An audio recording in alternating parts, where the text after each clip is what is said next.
Fala pessoal, tudo bem com vocês? Galera, sejam bem-vindos a mais um vídeo aqui no canal. E para quem não me conhece, eu sou o Hoff, tá? E hoje eu vou estar mostrando para vocês a parte 2 da nossa manutenção aí do inversor Grovet de 3000 watts, modelo híbrido, né? Trabalha tanto conectado na rede quanto em baterias.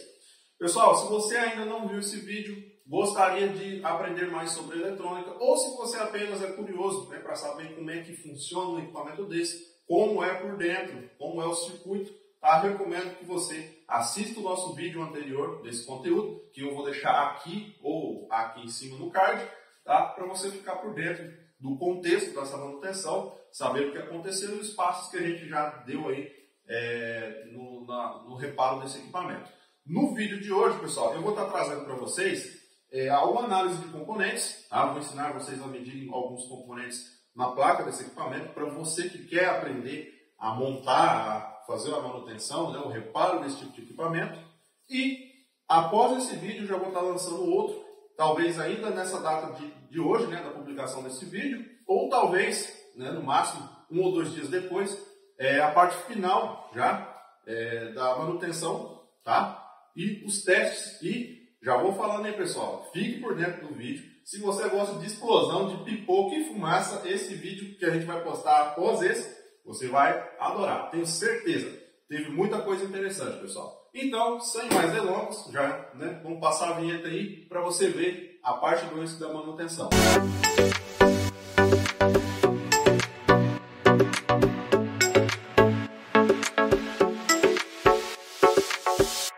Então, pessoal, estamos aqui na manutenção do Grovet híbrido de 3000 e resolvi gravar esse detalhe aqui para quem quer aprender, né, a trabalhar com esses inversores, né? Lembrando que a gente aqui no canal, nós não costumamos, né, ser didáticos na questão de ensinar, né? Nosso conteúdo aqui é mais demonstrativo, mas aqui, pessoal, removemos aqui os IGBTs e os optoacopladores, né, para a gente encontrar aí, né, o que foi avariado. Então, logo de cara aqui, ó, encontramos aqui esses 2 diodos que tinham aqui, ó, foram removidos, danificados, certo? Eles são diodos de 30 volts, certo? Foram avariados. Aqui, ó, já foi substituído por era um Zener que tinha aqui, mas ele é nesse formato aqui, ó. E esse aqui é um diodo Zener de 18 volts, tá? Ele é par com esse daqui, mas esse aqui não entrou em curto, certo? E esses dois aqui, ó, são diodos de 5.1 volts, certo, pessoal? Todos esses que foram removidos estão danificados. Então, tanto esses diodos aqui de 30, tá? Os de 18, né, no caso esse aqui, e os de 5,1 estavam em curto. Eu até deixei eles no cantinho aqui, no meio dessa bagunça aqui, ó, tá? Aí estão as pecinhas que a gente já vai encontrando que estão em curto. Aqui são resistores de gate. E o que eu vim mostrar aqui, na verdade, é como a gente vai medir o optoacoplador. Tem muito vídeo no YouTube que não ensina como fazer uma medição correta de um optoacoplador. E aí eu vou mostrar para vocês porque serve tanto para essa manutenção de inversores quanto para outros equipamentos, já que um optoacoplador é um componente eletrônico muito, mas muito comum mesmo em qualquer equipamento eletrônico. Beleza? Então, removido todos os 4, tá? Estamos aqui com eles. Eu já risquei aqui o optoacoplador danificado para eu não misturar com os outros, mas vou mostrar para vocês. O primeiro passo, pessoal, é lembrar que um optoacoplador nada mais, nada menos que, né, é um monte de diodo aí dentro, tá? Sendo sincero para vocês, é basicamente um monte de diodo. A diferença é que esse lado aqui é um diodo emissor de luz, é um LED, e do outro lado é uma espécie de transistor, né, com um receptor de luz aqui, né, que faz a transformação, né, do sinal luminoso aqui para um sinal elétrico novamente, né, fazendo assim a isolação. Então, primeiro passo, pessoal, é lembrar que nem todos os pinos desses, deixa a câmera focar, nem todos os pinos desses são pinos ocupados, são apenas pinos para fixação na placa. No caso do TLP 352, tá? é o pino 7. Esse pino aqui ele é um pino aberto. Pino 1 e pino 4. Esses pinos não tem conexão nenhuma. Sabendo disso, pessoal, nós nem precisamos medir aqui, porque aqui a gente já sabe que é um diodo emissor de luz e ele não vai ter problema. Quando queima o optoacoplador, acontece essa queima, é impossível, pessoal, queimar esse lado aqui. Mas esse lado aqui, né, é o lado que recebe a pancada, esse sim fica bem suscetível à queima. Então o que a gente vai medir? Ó, do pino 8 ao pino 5 tem um diodo, certo, pessoal? Do pino 8 ao pino 5 tem um diodo. Do pino 5 para o pino 6 tem um diodo. E do pino 8, né, para o pino 6 também tem um diodo. Então a gente tem que medir esse diodo e ver se ele tá bacana, tá? Ele tem que dar aí uma passagem de um lado e do outro não, certo? Se der uma passagem muito baixa, abaixo de 600, no caso dos optoacopladores, se der uma passagem abaixo de 600 ou não der passagem nenhuma ou estiver em curto, a gente determina que o optoacoplador está com defeito. Pessoal, a câmera aqui tá difícil de focar. Então, eu não tenho como apoiar o celular aqui, certo? Mas vou tentar mostrar aqui para vocês. Então, vamos pegar aqui em referência um que está bom. Eu vou tentar aqui aproximar as pontas de prova. Pessoal, não vai dar. Eu vou tentar apoiar o celular aqui e vou mostrar para vocês. Então vamos lá, pessoal. Aqui estão os 3 optoacopladores. Então a gente vai medir. Vou tirar esse aqui, nem precisa. Tá? Eu quero só a referência aqui de um bom e um ruim para mostrar para vocês. Eu vou deixar do lado aí na tela o datasheet, tá? Do optoacoplador para vocês entenderem, tá? O esquema dele. Então, primeiro passo, vamos medir de pino 5 para pino 6, tá? Ó, pino 5 para pino 6 deu 627 ali no multímetro, certo? Vou tentar elevar mais a altura aqui da tela. Isso. Então, deu 626 do pino 5, olha lá, para o pino 6. O inverso não pode dar nada. Então, olha lá, pessoal, aberto, não deu nada. Certo? Então, esses dois aqui já considera bom. Segundo passo, pino 6 para o pino 8. Tá? Pino 6 para o pino 8, um lado não deu, o outro lado tem que dar agora em torno de 600 também. 600 e alguma coisinha. Olha lá. 600 e pouquinho. Certo. E agora, de pino 8 para pino 5. 600 e pouquinho também. Do outro lado, não pode dar nada. Olha lá. Não deu nada. Agora vamos para o optoacoplador ruim. Tem muita gente que se aventura nesse mundo aí de manutenção de inversores e raramente você vai encontrar um inversor que não tem esse carinha aqui. E aí a pessoa se engana, tá? Porque quando ele queima, esse carinha aqui, ele não estoura. Até hoje nas minhas manutenções eu nunca vi um cara desse aqui, né, queimado, preto, torrado, tá? Ao ponto da gente conseguir identificar visualmente. E tem muita gente que não conhece o funcionamento exato dele, não sabe como medir, acaba trocando as peças lá, gastando um horror de peças, quando liga, queima. Vamos lá, para o ruim. Primeiro, a gente mede aqui. Um lado não pode dar nada, tá? Olha lá, não deu nada. Vamos ver o outro. Pessoal, quem quiser acelerar o vídeo aí, acelera, né? Para não ficar gastando muito tempo aí. Ó, o outro lado também não deu. Opa, a gente já sabe que o diodo aqui interno tá aberto. Beleza. Mas vamos para pino 6 e pino 8. Ó, deu alguma coisinha, né? 1900 alguma coisinha. Vamos pro outro lado. Aí, ó, aberto. Muito alto, pessoal. A passagem ficou muito alta. Então, também tá ruim. Tá? Vamos voltar aqui, ó, para mostrar, ó.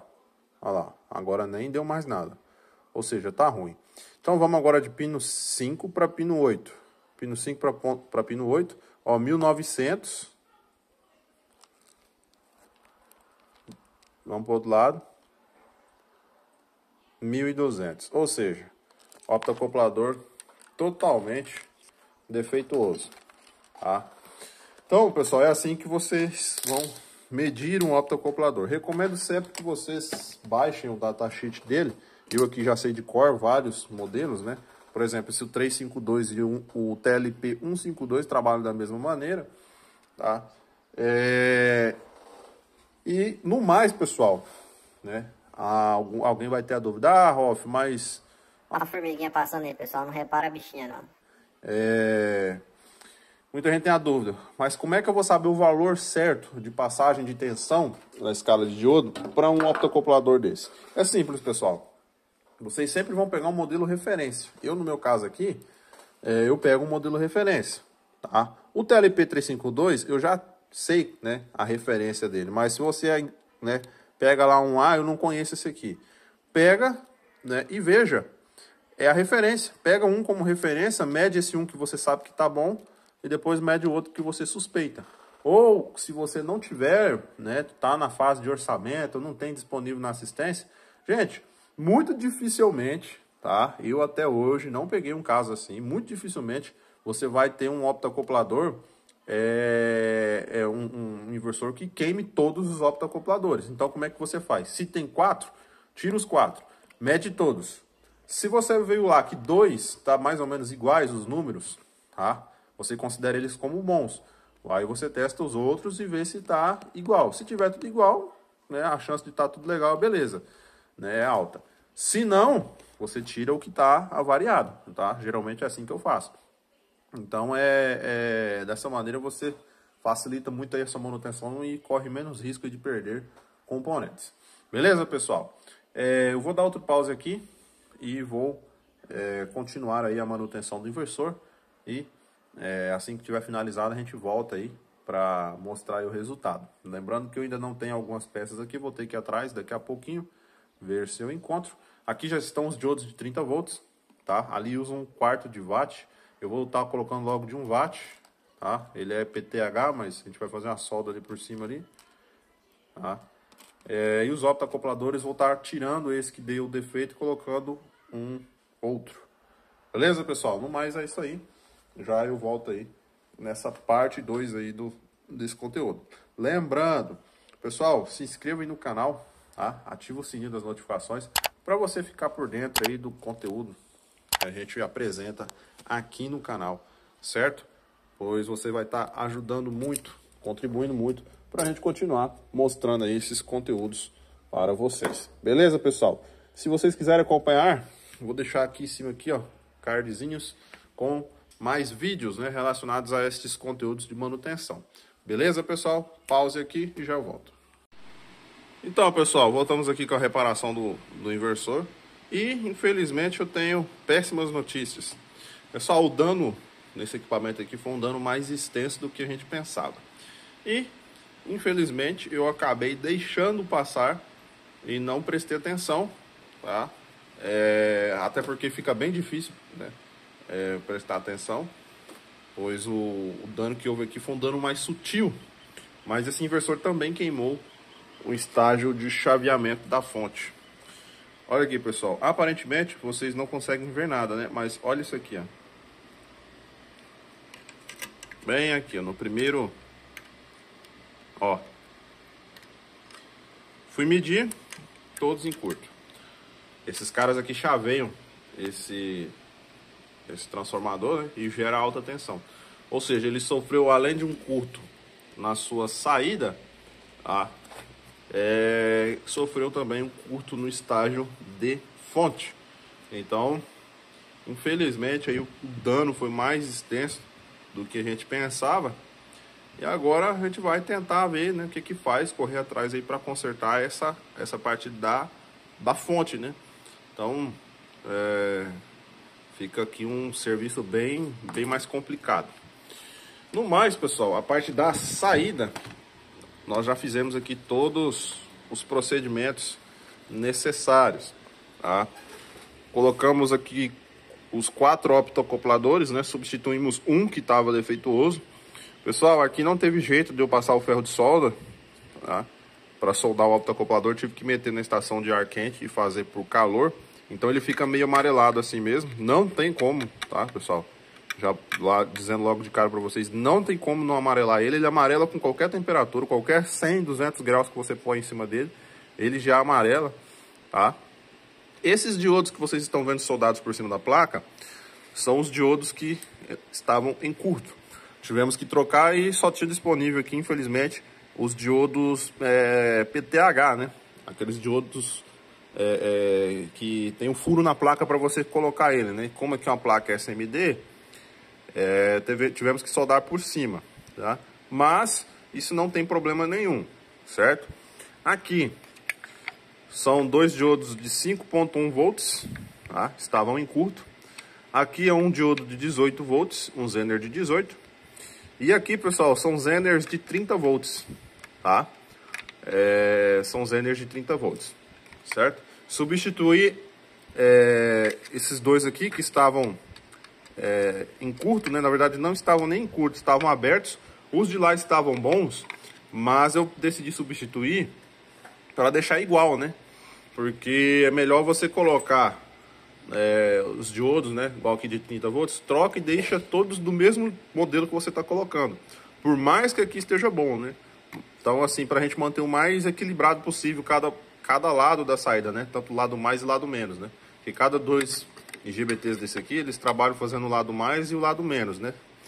Então, é sempre bom manter o mais balanceado possível aí. E agora, pessoal, é fazer o estágio da fonte dele, né?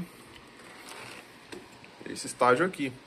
Então agora a gente tem que identificar aqui se os resistores de gate foram variados, fazer a troca. Se esse cara aqui eu estou suspeitando que ele seja o drive, né? Então fazer a troca do drive e, né, ainda temos, né, o risco de ter que trocar também o oscilador. Esse carinha aqui é o oscilador, ele chaveia esses caras aqui. Então o PWM sai do oscilador, ó, tem até as trilhas aqui de saída. Provavelmente ele entra no drive para amplificar o pulso, tá? Amplificou o pulso, ele joga aqui no gate dos MOSFETs para fazer o chaveamento. Então agora é fazer tudo isso aí, né? Fazer o estágio de fonte completo. Fala pessoal, estamos de volta aqui na manutenção do Grovet 3000. E aqui eu quero mostrar um negócio interessante para vocês. Pessoal, vocês podem reparar aqui, isso aqui vai como uma dica para vocês que pegarem equipamentos como estes, tá? Eu acabei identificando aqui que um braço, né, um tape desse trafo aqui foi onde ocorreu os curtos-circuitos aqui nos MOSFETs. Infelizmente não salvou nenhum, porém aqui, ó, vou mostrar para vocês, eu acabei fazendo uma troca de um resistor apenas, tá? Esses resistores aqui são de 49R9, né? Ou seja, 50 ohms, né, praticamente. Como eu não tenho ele e é muito difícil de achar, pessoal, é um resistor com a numeração extremamente rara. Então eu acabei resolvendo usar aqui em série um de 20 e um de 30, tá? Um de 20 e um de 30, fechando assim 50. Tá, mas além disso, pessoal, como eu mostrei para vocês, né? Não basta apenas fazer isso daqui. A gente tem que verificar como estão os transistores, tá? Esses dois transistores aqui é um PNP e um NPN, aonde eles recebem o pulso ampliado, tá? Desse drive aqui. E eles ampliam mais ainda o pulso e jogam no gate. Ou seja, se ocorrer um curto em todos os MOSFETs, a chance deles terem queimado é uma chance alta, tá? E como é que a gente faz para testar? Principalmente esse aqui que a gente não tem nem a numeração em cima. Simples, pessoal. Já vamos fazer aqui um processo onde a gente vai conseguir testar tanto os transistores quanto o drive, tá? Que é esse processo aqui, ó. O que a gente faz? Nós retiramos aqui o oscilador, que no caso é o 3525, o SG3525 ou KA3525, tanto faz a mesma pinagem. E o que a gente faz? Nos pinos de saída do PWM, ó, aqui sai o PWM A e B. Eles entram aqui na entrada do drivezinho, o drivezinho amplia para jogar aqui desse lado e desse lado. O que a gente faz? No caso, eu peguei as saídas e jampeei aqui, ó, tá? A saída de PWM e liguei nesse fio, e esse fio leva aqui, ó, nesse multímetro. Esse multímetro que eu tenho aqui, é esse Minipa ET1507B, ele tem uma função que é soltar o sinal quadrado, onde aqui você escolhe a frequência que você quer colocar nele, tá? Entre 0 e 5.000 Hz, né, ou 5 kHz. E foi assim que eu fiz. Eu coloquei ele para soltar essa frequência, coloquei a frequência para entrar aqui nas entradas, nas saídas A e B do 3525, certo? E, né, conferir se o pulso estava chegando aqui. Beleza, o pulso chegou no drive, mas o drive está ampliando o sinal? Beleza, como é que a gente faz para saber? Nós vamos acionar o drive. Então a gente identifica aqui qual é o pino positivo e o negativo, tá? Vocês entram no datasheet, isso aqui é um 4427. Na verdade, isso aqui não é um 4427, mas pode ser usado o 4427 aqui, pode ser usado o UCC 27524 e o UCC 27324, tá? Então, o que eu fiz? Eu acionei o drive, inserindo tensão no positivo e negativo dele. Então, o que a gente faz aqui agora? Acionou o drive, a gente verifica se ele está mandando um pulso ampliado para cá. E como a gente faz isso? Simples, com o osciloscópio. Primeiro, nós vamos conferir, tá, no osciloscópio, o pulso que está vindo do multímetro. Então, nós vamos conferir aqui na entrada do drive esse pulso. Vamos colocar aqui no lado A. Ó, tem pulso lá no osciloscópio. Deixa eu aproximar aqui. Vocês conseguem ver, tá? Um pulso de 4.1 volts. E o lado B, a mesma coisa. Nós vamos aqui, ó.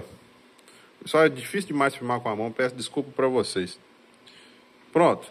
E é lá, ó, agora nós podemos acompanhar aqui o pulso no lado B, tá? Agora, como é que a gente faz para saber se o drive está funcionando e está ampliando o pulso juntamente com esses transistores aqui? Nós vamos aqui, ó, em cada gate, tá? Em cada gate nós vamos aqui fazer a aferição. Então, pega aqui no gate, olha lá a amplitude do pulso. Olha o tamanho do pulso. O pulso de 7.3 volts. Tá? E assim a gente verifica em todos. Certo? Verifica em todos, ó. Lá tem pulso também. Ou seja, assim, pessoal, eu acabei conferindo de uma vez só, usando esse esqueminha aqui, tanto se o drive estava funcionando, se o drive está funcionando, se os resistores não estão avariados e se os transistores aqui de amplificação do sinal também não estão avariados. E o 3525, antes de eu remover ele da placa, eu liguei ele também e verifiquei a oscilação de saída dele. E ele também tem oscilação. Ou seja, o curto aqui, ele apenas avariou os MOSFETs, tá? E apenas um resistor aqui de gate. Certo, pessoal? Então assim agora eu tenho a certeza que se eu montar, eu não vou ter prejuízo, não vou perder o serviço. Beleza? Vou dar outro pause aqui e já eu volto com o final da manutenção. Esse vídeo é um vídeo que eu resolvi deixar bem explicativo, por mais que, né, que vai ficar um pouquinho longo. Mas eu decidi explicar para vocês, mostrar para vocês, né, o passo a passo. Geralmente os vídeos que eu posto das manutenções aqui são apenas mostrando, né, a manutenção, não ensinando, né, não é um vídeo didático. Mas eu estou trazendo aí, né, para vocês acompanharem os procedimentos que a gente faz, tá? Para a gente não perder o serviço e ter um serviço aí bem feitinho. Beleza, pessoal?